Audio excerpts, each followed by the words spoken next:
उम्मीद करते हैं कि आप कट ऑफ की उम्मीद में यहाँ आए हैं कि कट ऑफ कितनी जाएगी।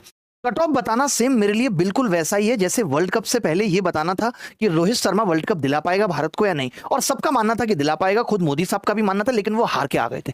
तो सेम ऐसे ही है एकदम कट ऑफ बताना कि कौन जीतेगा कौन हारेगा, ये अनुमान लगा पाना बिल्कुल वैसे ही है जैसे कि आपकी अभी भी नई शादी हुई है और 1 महीने बाद बहू घर से बाहर आके कहती है अरे जी खुशखबरी है, और आपकी सासू मां कहते हैं जी लड़का होगा। बिल्कुल ये तुक्का वैसे ही है जैसे कट ऑफ बताना।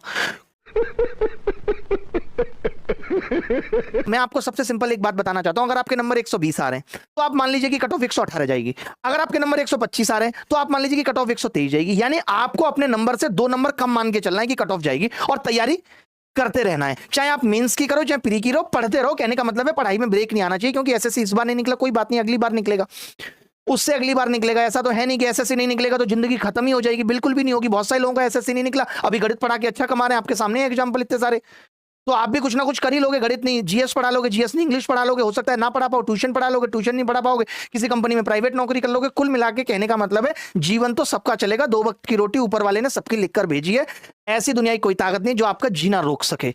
अगर मैं इस वक्त ब्रह्मा जी को फोन लगा के पूछूं तो वो भी मेरे गाल पे थप्पड़ मार के कहेंगे पागल है क्या, कट ऑफ का आइडिया नहीं लगेगा। क्यों नहीं लगेगा? क्योंकि 25 लाख लोगों ने फॉर्म भरा है, अलग अलग शिफ्ट में अलग अलग तरीके के पेपर में क्वेश्चन पूछे गए। आप देखेंगे तो मैं आपके सामने सवाल भी दिखाऊंगा कि शिफ्ट 1 में 3 इतने मुश्किल सवाल आए थे, शिफ्ट 2 में 3-4 ये मुश्किल सवाल आए थे। ऐसे अलग अलग शिफ्ट के सवाल भी मैं आपको दिखाऊंगा। आप खुद कहेंगे कि जी इस हिसाब से कट ऑफ का आकलन तो नहीं निकाला जा सकता।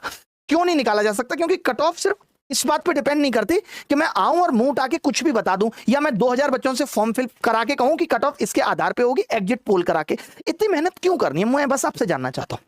देखिए मीडिया चैनल्स को तो टीआरपी कमानी है तो वो एग्जिट पोल करती हैं, इस पार्टी को जिताएंगी उस पार्टी को जिताएंगी, उनको चैनल पे चलाने के लिए कुछ तो चाहिए। बट हम लोगों को तो चैनल पे चलाने के लिए गणित है, विज्ञान है, इतना कुछ पढ़ाने के लिए हम कट ऑफ क्यों चलाएं? वजह यह है कि cut off number of vacancy, difficulty level of the exam, number of the candidates, normalisation process, इन सब पे डिपेंड करती है। और difficulty level of exam student के हिसाब से क्या है, टीचर के हिसाब से क्या है, इन दोनों चीजों में अंतर है। हमें लगता है कि नहीं पेपर बहुत आसान पूछा गया, आप देखते हो कई बार टीचर्स लिख देते हैं शिफ्ट 1 में पूछे गए हलवा सवाल, लेकिन बच्चे को लगता है वही नहीं, पेपर के अंदर बैठ के 25 सवाल करना इतना आसान तो होता नहीं।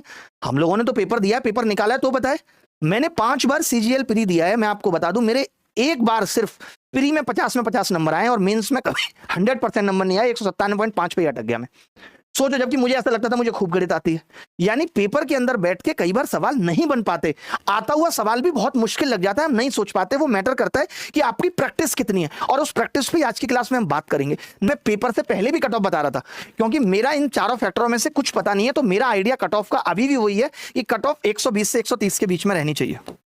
इससे कम नहीं जाएगी, इससे ज्यादा जा सकती है, 131 जा सकती है, 132 जा सकती है मैक्स टू मैक्स, या 126 127 मुझे ऐसा लगता है कट ऑफ रहनी चाहिए।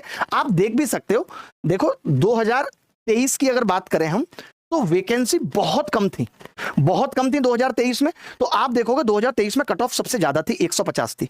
2022 में 114 थी, उसकी वजह थी 2022 में वैकेंसी बहुत ज्यादा थी, 37,409 वैकेंसी थी, तो उस हिसाब से कट ऑफ 114 थी। उससे पहले वैकेंसी 7,621 थी, तो उस वक्त कट ऑफ आप देखोगे तो 132 थी, खूब कट ऑफ थी। उससे पहले ये एवरेज कट ऑफ है 147, क्यों? क्योंकि वैकेंसी कम थी, 7,000 ऐसे ही वैकेंसी चल रही थी। जब अचानक वैकेंसी बढ़ी तो आपने देखा कट ऑफ अचानक से सारे ईयर से बहुत कम हो गई। और फिर वही वैकेंसी क्या हुआ, इन वैकेंसी को देख के अगले साल लोगों ने बहुत फॉर्म भरे, बहुत इंटेलिजेंट इंजीनियर अपनी अपनी नौकरी छोड़ के आए, तो फिर क्या हुआ, कट ऑफ फिर वापस बढ़ गई। कितनी बढ़ गई? 150 पहुंच गई। आपने अभी सीएचएसएल में भी देखा होगा 3712 वैकेंसी थी, तो कट ऑफ 160-70 क्रॉस कर गई। अगर इस बार सीजीएल में भी 8000 वैकेंसी होती तो मान के चलो कट ऑफ 160 तक जाती, बट अभी वैकेंसी 17,000 है, हो सकता है ये 25,000 तक पहुंची, तो कट ऑफ 120 और 130 के आसपास रहने की संभावना है। बीच में 1-2 नंबर ऊपर नीचे हो सकती है, आप ये मान के चलो।